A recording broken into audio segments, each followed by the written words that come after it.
샬롬, 하나님의 평강이 여러분의 삶에 가득하시기를 바랍니다.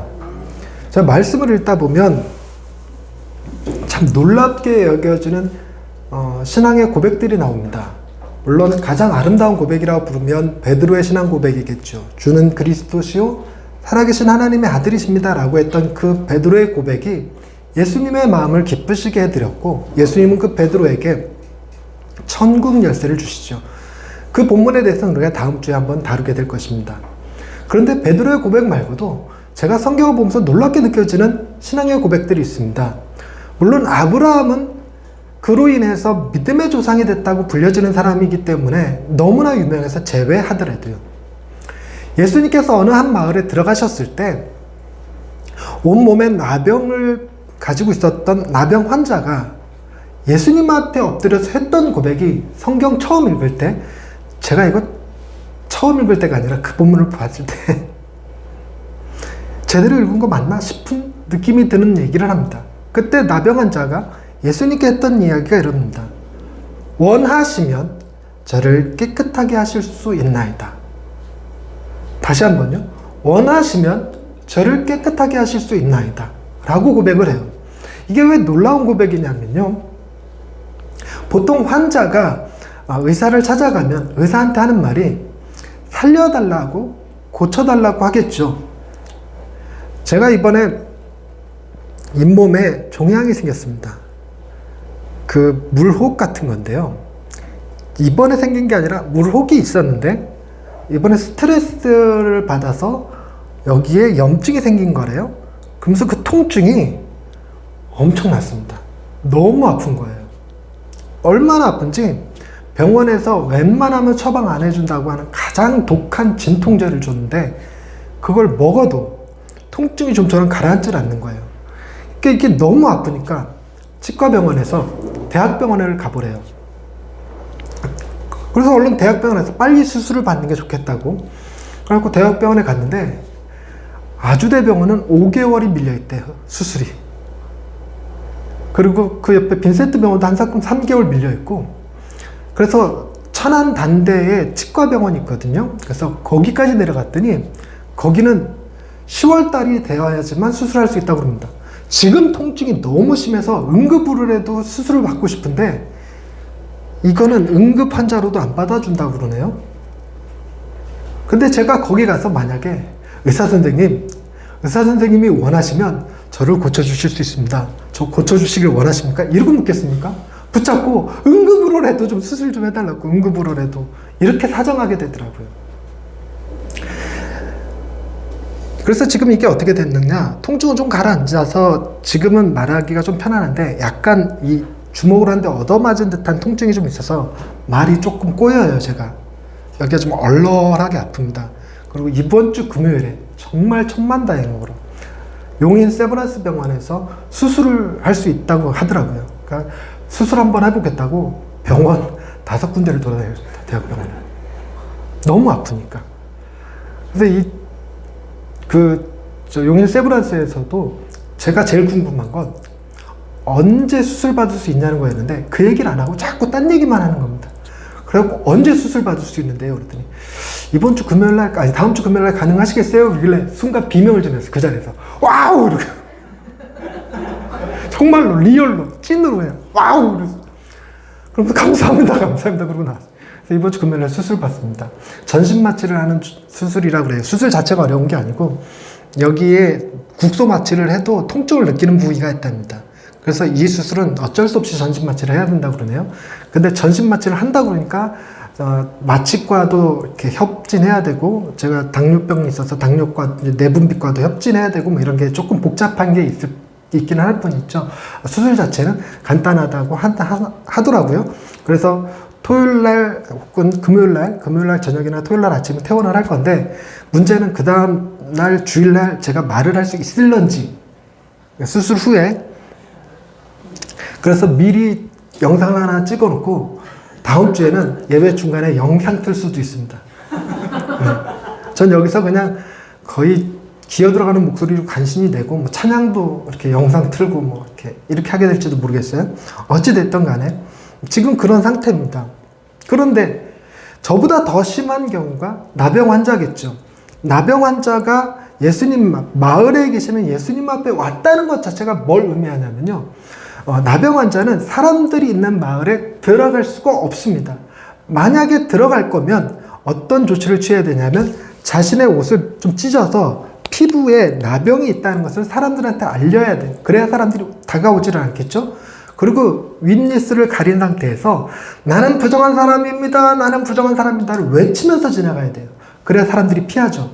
우리도 비슷하게 뭐냐면 뜨거운 국 통 들고 지나갈 때 이거 뜨거운 거예요. 비키세요. 비키세요. 하고 말하는 거랑 비슷한 분위기가 펼쳐집니다. 그럼 사람들이 그 나병 환자를 피하거나 조금 질 나쁜 마을 같으면 마을에 들어왔다는 이유로 돌 던져버립니다.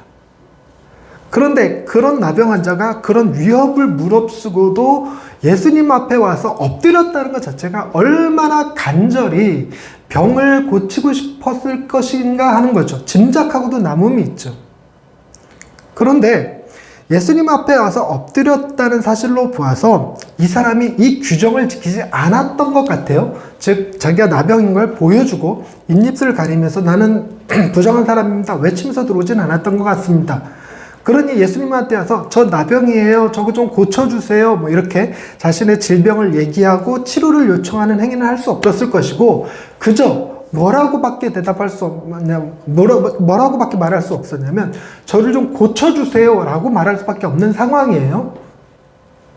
사람들이 의심해 볼 수는 있을 겁니다. 아, 저 사람 나병 환자 아니었나? 저 나환자촌에 있던 그 사람 아니야? 이런 생각을 할 수도 있는데 예수님이 놀랍게도 그 사람의 병을 고치실 때 어떤 행동을 했냐면 예수님은 환자의 몸에 손 안 대시고도 얼마든지 고치실 수 있는 분이시거든요. 오늘 우리가 읽은 본문 말씀에서만 해도 환자를 직접 보지 않고도 고치실 수 있는 분이세요. 거리가 떨어져 있어도 얼마든지 고치실 수 있는 분이신데 유난히 그 나병 환자를 고치실 때는 그의 몸에 손을 대셨습니다. 그의 몸에 손을 댔다는 얘기는 사람들이 저 사람 혹시 나 환자 아닐까? 나병 환자 아닐까? 라는 생각을 조금 잠식시켜 줄 수 있습니다. 나병 환자였으면 치료하는 사람이 그 몸에 손을 안 대겠죠. 그러니까 손을 댔다는 걸로 봐서 그 사람이 나병이 아닐 수도 있겠다는 생각으로 주변 사람들이 안심하게 하는 효과도 있었을 것이고 무엇보다도 나병 환자는 나병에 걸리는 순간 자기 식구들, 가족들 누구와도 신체 접촉을 할 수 없어요. 전염병이기 때문에 그렇습니다. 그래서 아무도 자신의 몸에 스킨십을 해준 사람이 없는데 예수님은 그의 몸에 손을 대주셨어요. 즉 그 사람이 가지고 있는 마음의 공포 그리고 그 마음의 아쉬움, 아픔, 그 외로움 이런 것들을 한 번에 해결하시는 방식이 그의 몸에 손을 댄 것이죠. 그러니 이 예수님 앞에 나서 주님 저 좀 제발 고쳐주세요 라고 말해야 될 것 같은 사람이 자기의 원함, 고쳐달라고 하는 자기의 원함보다 주님이 원하시느냐 하는 것에 더 방점이 찍힌 표현이 주여 원하시면 저를 깨끗게 하실 수 있나이다 라고 말했다는 겁니다. 주님이 원치 않으시면 즉 사람들이 말하는 바와 같이 제가 하나님의 저주에 의해서 이 병에 걸린 거라면 안 고쳐주셔도 괜찮습니다라는 전제가 깔리는 표현이죠. 이게 전 놀라웠습니다. 입장이 바뀌면 저는 제가 아무리 저주를 받아서 이 지경이 됐다 할지라도 무조건 고쳐주십시오. 무조건 고쳐주실 줄로 믿습니다. 뭐 이런 식으로 나갔을 것 같거든요. 그런데 이 사람은 그 어떤 자기의 욕심보다도 그 어떤 자기의 간절함보다도 그 일을 행하시는 주님의 의지를, 주님의 뜻을 더 중요하게 여겼다는 겁니다. 전 이게 놀라워요.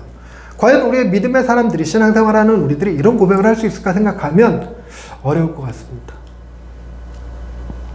그리고 또 놀랍게 보는 고백이 저는 이런 겁니다. 여러분, 동정녀 마리아가 천사한테 수태고지를 받는 장면이 있습니다. 천사가 결혼하지 아니한 마리아에게, 어린 마리아죠. 학자들에 의하면 16살에서 혹은 18살 사이에 있는 아이라고 하는데 그 어린 마리아에게 와서 성령으로 네가 하나님의 아들을 잉태할 것이다 라는 얘기를 했을 때 얼마나 놀라웠겠습니까? 그래서 그거를 인정하는 것도 받아들이는 것도 쉽지 않을 거예요. 그러나 생각 같아서는 천사가 나타나서 얘기하는데 어찌 거역할 수 있겠습니까? 거역한다고 거역이 될 수 있을까요? 그것이 그렇지 않을 거라는 생각은 분명히 있어요. 저에게 와서 천사가 남자지만 아기를 뵐 거다 라는 얘기를 한다면 뭐 어쩔 수 없죠. 천사가 나타나서 그 얘기를 하는데, 그런데 그때 마리아가 그 천사의 수태고지 받아들이는 고백의 표현이 저는 너무 감동해요. 뭐라고 고백했냐면, 마리아는 주의 여종이오니 말씀대로 내게 이루어지이다 라는 고백을 합니다. 주의 여종이오니, 이 고백 때문에 제가 놀란 거예요. 16살, 18살 어간의 어린 마리아가 할 수 있는 고백이었을까? 주의 여종이오니. 여러분, 우리가 지금 이 표현을 들으면 겸손한 표현점으로 이해하기 쉬워요. 그런데 여러분, 우리가 또 불과 100년 전만 해도 우리 민족에도 종이라는 개념이 있었습니다. 종이라는 개념이 있었죠. 더더군다나 이때 당시에 로마의 지배하에 통치되던 시기에 종의 개념은 주로 전쟁에 잡혀온 포로들 같은 개념이에요. 그렇기 때문에 그들에게는 아무런 결정권이 없습니다. 삶과 죽음에 대한 결정권이 없고, 자신이 낳은 자녀도 자신의 소유가 되지 않는 주인의 소유가 되는 것이 종의 개념이에요. 그런데 이 마리아의 고백이 자기에게 행하시는 하나님의 일을 주인으로서 얼마든지 하실 수 있고 나는 종의 자세로 받아들이겠다는 얘기입니다. 우리 같으면 어떻게 할까요? 좋습니다, 하나님. 제가 임신하겠습니다. 대신 조건이 있습니다. 먹고 살 수 있게 해주시고, 부자 되게 해주시고, 뭐 이런 조건들이요. 근데 그런 조건들이 하나 붙지 않는 표현이 뭐냐면, 여종입니다. 저는 주의 여종입니다. 라는 고백이죠. 그건 놀라운 고백이에요. 그래서 마리아가 성 마리아, 공정녀 마리아, 천주교에서는 기도도 대신 응답해 줄 수 있다고 믿는 정도의 거의 신의 반열에 받들여지는 그런 사람이 되었죠. 그리고 또 다른 고백은 이런 겁니다. 예수님께서 십자가에 달려 돌아가실 때 좌우편에 강도가 있었습니다. 좌우편에 강도가 있었다는 건 뭔 얘기냐면, 예수님을 강도들 가운데 한 사람으로 보여주게 하는 효과가 있죠. 예수님이 잡히자마자 바로 말도 안 되는 재판을 받고 바로 말도 안 되는 사형 집행을 이어서 합니다. 이게 왜 말도 안 되냐면, 역사적으로 사형을 언도하고 바로 사형하는 일이 없다고 그럽니다. 사형을 언도하고 난 다음에 일정 기간이 지난 다음에 사형을 집행하게 되어 있죠. 그런데도 불구하고 그런 모든 과정, 증인 채택, 선포, 반론, 이럴 기회를 전혀 주지 않은 채 바로 사형 언도하고 바로 사형을 집행해 버립니다.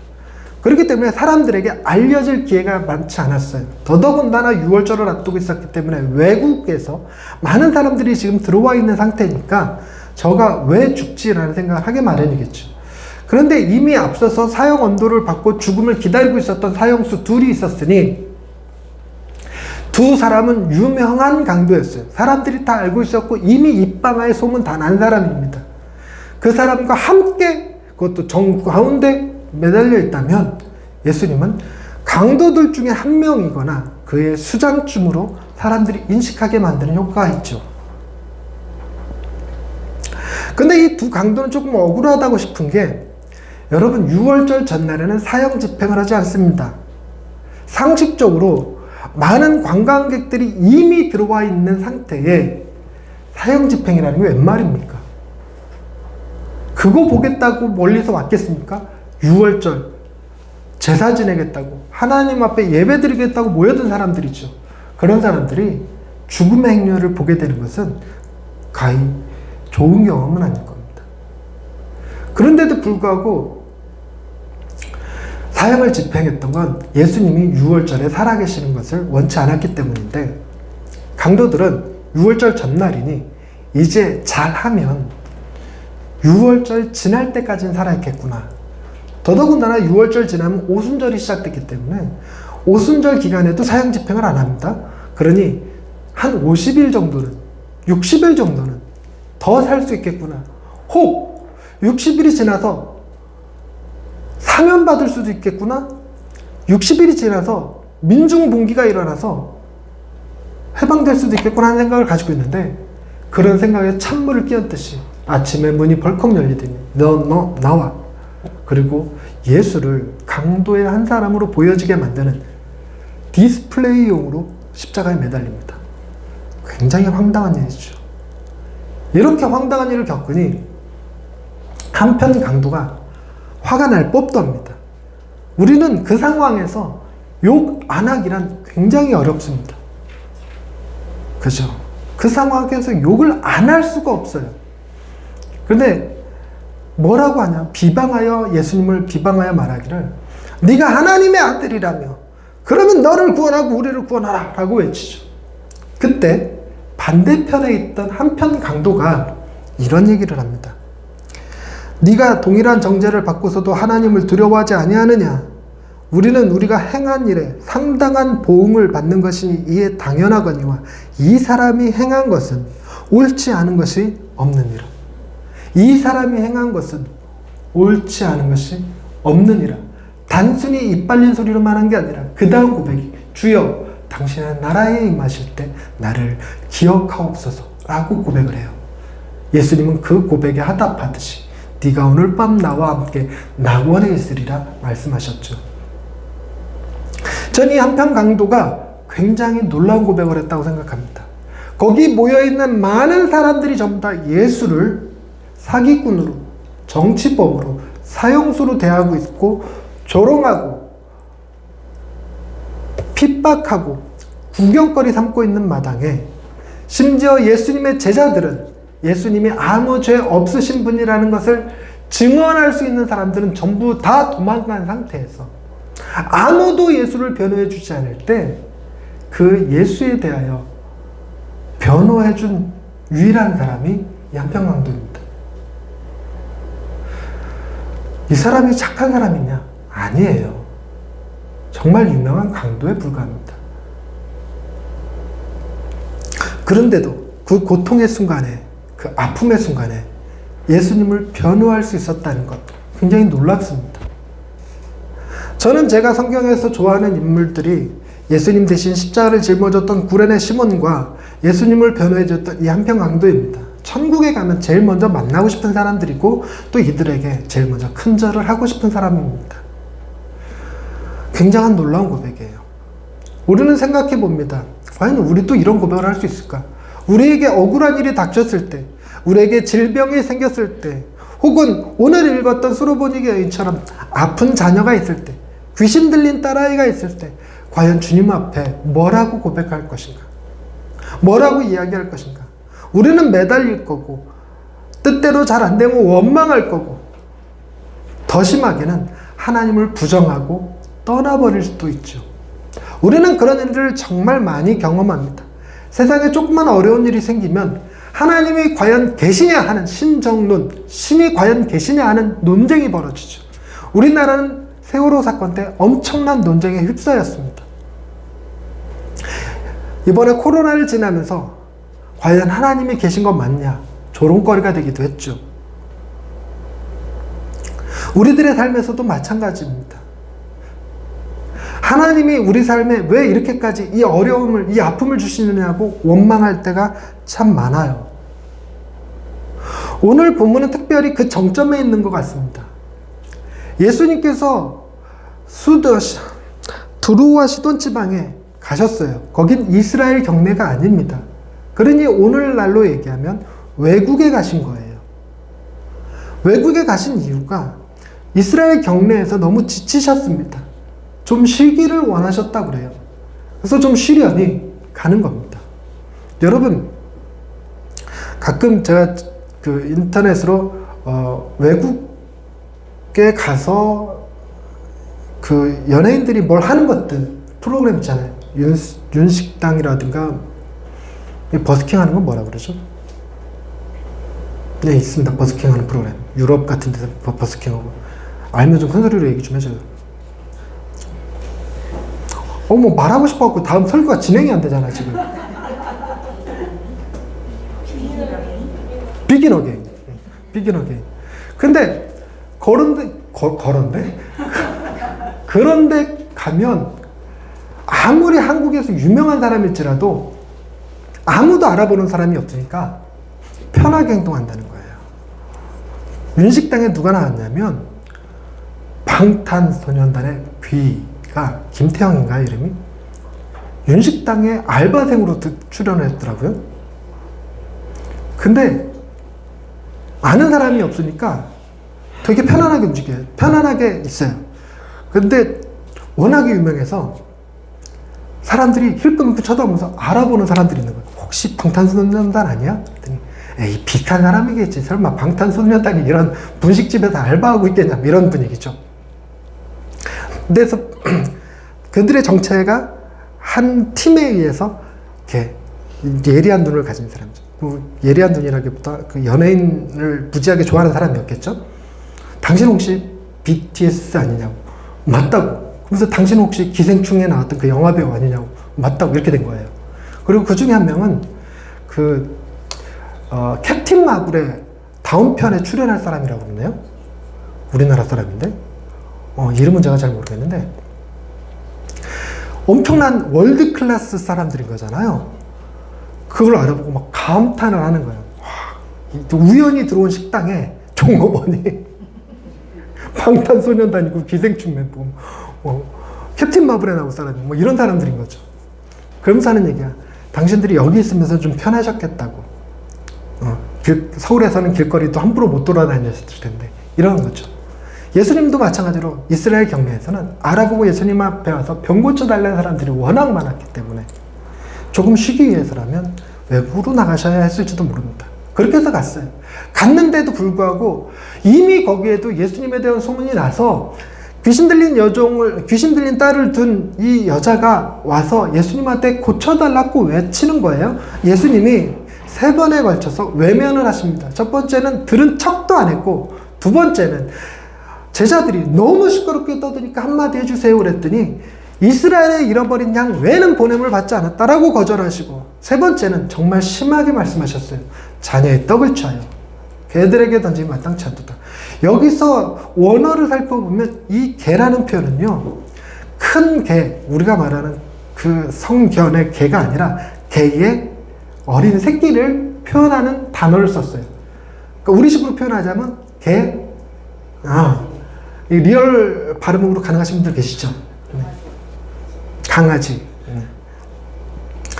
강아지라는 느낌의 표현보다 개 땡땡의 느낌, 약간의 욕설의 느낌이 더 강했던 걸로 보여집니다. 그 고백을, 그 얘기를 예수님이 하면, 이 정도 거절을 당하면, 여러분 어떻게 반응합니까? 뭐? 개 땡땡? 에라이 십방아? 이래가면서 네가 사람이냐 인간이냐 이래가면서 막 온갖 욕설 난무하고 막 난리 부르스를 쳤을 것 같은데, 이 여인의 고백, 주여 올소이다. 제가 오늘 설교 제목입니다. 주여 올소이다. 제가 처음에 전도사 사역을 했을 때 안산에서 제천까지 다녔습니다. 제천 제일교회라는 곳에서 첫 전도사 사역을 했는데, 토요일날 겨울에는 스키장 때문에 영동고속도로가 막히고 여름에는 카지노 때문에 막힙니다. 차 안 막히면 2시간 반이면 가는 거리를 늘 언제나 짧게 가면 4시간, 오래 걸리면 6시간씩 걸려서 제천에 사역하러 다녔어요. 토요일날 가서 주일날 사역하고 주일날 저녁에 밤에 오다가 한 휴게소에서 디비 자고 월요일날 새벽에 집에 들어오는 그런 일을 한 3년을 다녔는데, 그 제천에 있는 성도님들이 시골교회 성도님들의 그 특성을 그대로 가지고 계셔서 전도사님, 어린 전도사, 제가 첫 사역이었기 때문에 20대 중반이었거든요. 굉장히 어린 전도사한테 90도로 권사님 장로님들이 90도로 인사하셨고 얼마나 따뜻하셨는지 몰라요. 음식 하나를 내주더라도 제가 먼저 받게 하셨고 제가 먼저 먹게 하셨어요. 몸둘 바를 모르겠는 거예요. 저는 제가 자존감이 굉장히 낮은 사람입니다. 굉장히 자존감이 낮은 사람인데 그런 대우를 받으니까 어쩔 줄을 모르겠는 겁니다. 수학철이 되면 추수철이 되면 제 차 키를 가져다가 트렁크며 뒷자리며 뭐 온갖 농산품들을 실어놓는 그런 교회였죠.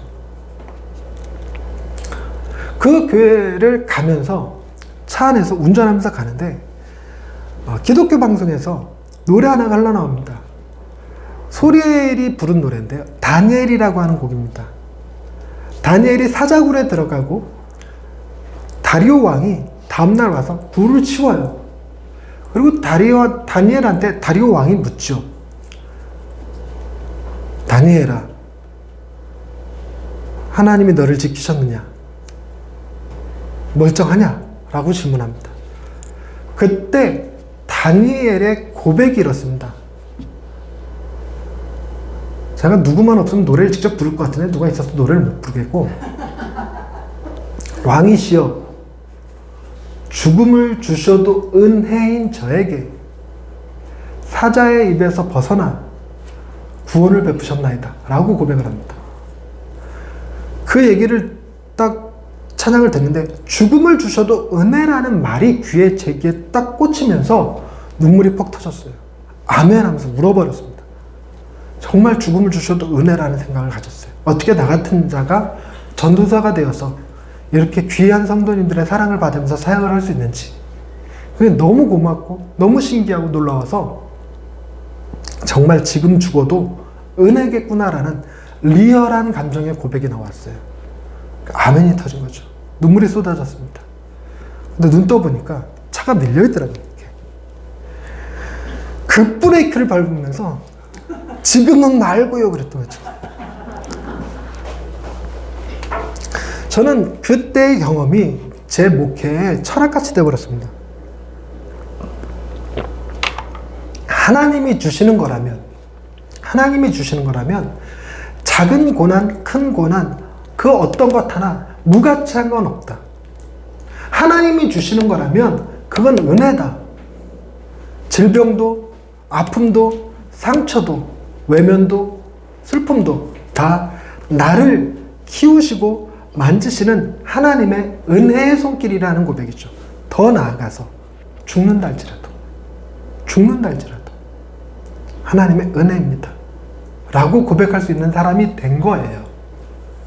잠깐 동안은 그렇게 됐어요.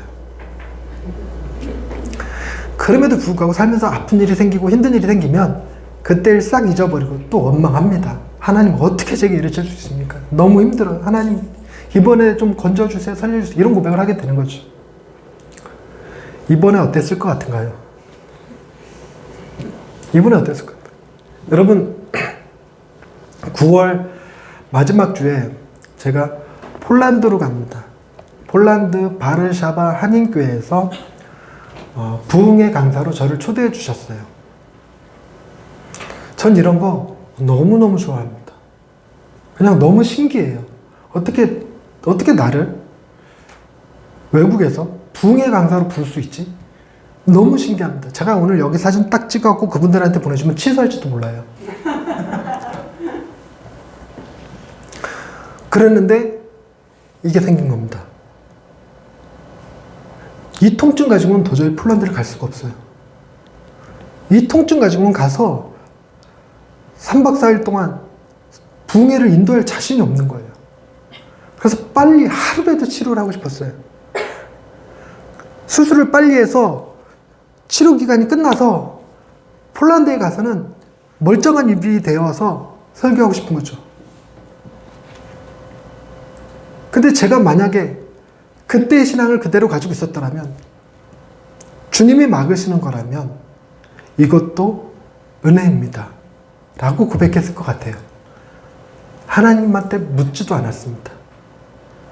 할 수 있는 병원을 찾아다니기가 바빴습니다. 5군데의 병원을 돌아다녔죠. 그래서 다음 주에 수술할 수 있습니다 얘기를 들었을 때 비명을 지른 이유 중에 하나가 지금은 통증이 많이 가라앉았기 때문에 지금 당장 수술 받아야 된다는 느낌이 아니라 폴란드 가기 전에 수술할 수 있겠구나라는 생각 때문에 비명을 질렀던 것이죠. 근데 일이 잘못돼서 수술을 못한다거나 폴란드가 취소된다거나 과연 제가 하나님의 은혜라고 고백할 수 있을까요? 원망할 것 같은 거죠. 원망할 것 같은 거예요. 주여 올소이다 라는 말을 여러분의 목회자가 못할 것 같은 거죠. 쉽지 않습니다.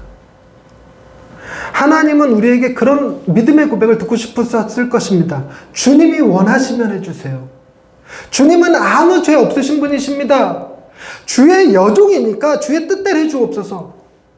주님이 저를 개라고 부를지라도 그건 주님이 옳습니다 라고 말할 수 있는 사람들이 우리 가운데 한 명이라도 있을까? 쉽지 않을 것 같습니다. 도대체 우리는 이런 작은 고백도 못하면서 어찌 구원을 받을 것을 기대할 수 있을까요? 놀랍게도 우리의 구원은 우리의 고백에 달려있지 않다는 것입니다. 우리의 고백에 달려있는 것이 아니라 주님의 고백에 달려있었습니다. 아브라함의 고백도, 나병 환자의 고백도, 오늘 읽었던 가나안 여인의 이 고백도 결코 예수님의 고백보다 위대할 수가 없어요. 예수님은 십자가를 지라는 하나님의 명령을 받으신 분입니다. 겟세마네 동산에서 땀방울이 핏방울이 되도록 기도하셨던 분이시죠. 얼마나 고통스러웠으면 이 잔이 내게서 지나가게 해달라고 기도하시느라 땀방울이 핏방울이 되도록 진액을 쏟아놓으며 기도하셨습니다. 그러나 그분의 마지막 고백은요. 그러나 내 원대로 마시옵고 아버지의 원대로 되기를 원하나이다 라고 고백을 하셨습니다. 그리고는 십자가를 지셨죠. 이 예수님의 고백이 우리의 고백이 되어졌고 그로 인하여 예수님은 십자가에 죽으셨지만 우리는 구원을 받는 놀라운 역사가 일어난 겁니다. 우리가 살펴본 모든 사람들의 고백은 자신의 니즈, 욕구, 필요와 결핍 이런 것들이 묶여져 있는 고백입니다. 하지만 예수님의 고백은 창조주가 한낱 피조물, 그것도 반역한 피조물, 원망하고 부인하고 떠나버리고 조롱하고 희롱하는 그런 사람들을 살리기 위한 고백으로 하셨죠. 자녀를 위해서 아버지의 뜻대로 하옵소서 라고 고백할 수 있을지 몰라도 우리 중 어느 누구는 원수를 위해서 아버지의 뜻대로 하옵소서 라고 말할 수 있는 사람은 없을 겁니다. 주님은 그걸 하셨습니다. 그 결과 원수였던 우리가 하나님의 자녀가 되었습니다. 주여 올소이다. 우리는 이런 고백을 못하고 살아갔지만 주님이 우리를 대신해서 하셨던 고백, 아버지의 뜻대로 하옵소서 라는 고백이 우리를 살렸기 때문에 이제는 우리도 한 번쯤은 저 고백을 할 수 있는 날이 올 수 있기를 기대합니다. 하나님은 여러분들을 예수님의 고백 위에 자녀로 받아주셨습니다. 기도하십시다. 하나님, 우리는 우리의 욕심과 맞지 않으면, 우리의 필요와 맞지 않으면 아버지의 뜻대로 하옵소서 말하기가 쉽지 않은 사람들입니다. 주님이 옳다고 고백하기 어려운 사람들입니다. 그저 하나님이 복 주실 때에만, 우리를 자녀로 부르셨다는 고백을 들을 때에만 주님이 옳습니다라고 고백하는 그런 못난 사람들이죠. 그러나 우리의 그런 모습에도 불구하고 여전히 하나님이 우리를 자녀로 받아주셨던 것은 예수님께서 행하셨던 그 믿음의 고백임이 분명합니다. 우리는 주여 올소이다 할 수 없는 사람들이지만 주님은 우리를 위하여 아버지의 뜻대로 되기를 원하나이다 고백하셨던 것을 보면서 주의 은혜에 감격하고 감사하고 때로는 주님을 닮은 모습을 우리의 신앙 가운데서 가끔씩이라도 보여줄 수 있는 사람들 되게 해 주옵소서. 그래서 삶이 어렵고 힘들 때 아주 작은 소리로라도 주님이 옳습니다. 주님이 옳습니다. 아버지의 뜻대로 되길 원합니다. 고백해 볼 수 있는 예양의 식구들 다 되게 해 주옵소서. 예수님의 이름으로 기도드립니다. 아멘.